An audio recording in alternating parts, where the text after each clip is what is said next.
problem me sigurinë ushqimore. Zoe Voksani, ju përmendet laboratorin, pra mungesa e laboratorit apo e thënë ndryshe e hallkave që bën jo vetëm evidentimin, por edhe sasinë, sa duhet, sa nuk duhet.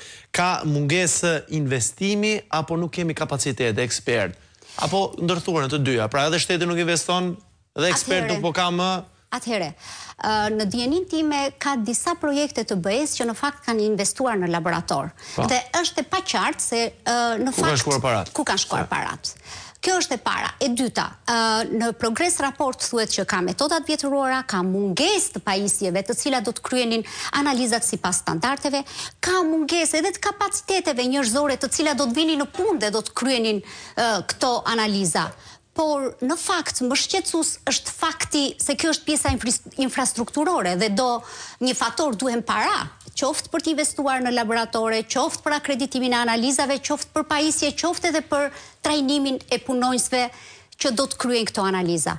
Por një problem që kemi sot akuja që nuk do në një shifër të madhe është mënyra e marrjes së mostrës dhe dërgimi i tyre në kushtet e duhura në regjimin termik të duhur dërgimin laborator. Për ruajtjen për... Po, për shembull, po ju marr për ta shpjeguar.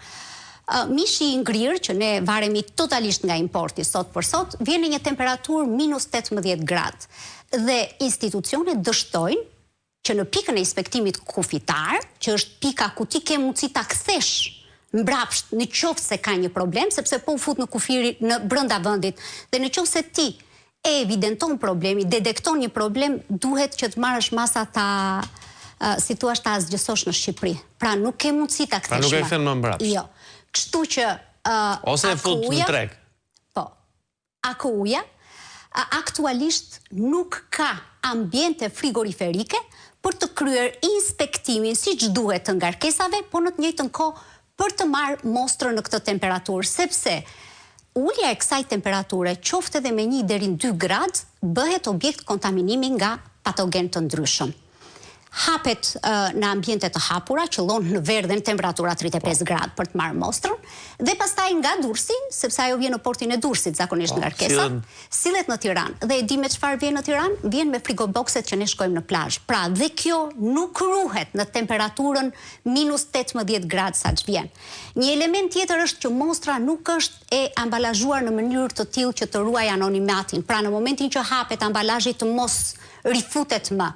Dhe të gjitha këto element në fakt komprometojnë edhe një analizë sa do e akredituar tjetë dhe një laborator sa do që plotëson standardet ISO të nevojshme. Pra në këtë formë, duke mos pasur në dispozicion mjetet me elementare për marrjen, garantimin dhe transportin e mostrës, ne kemi komprometuar vetë analizat.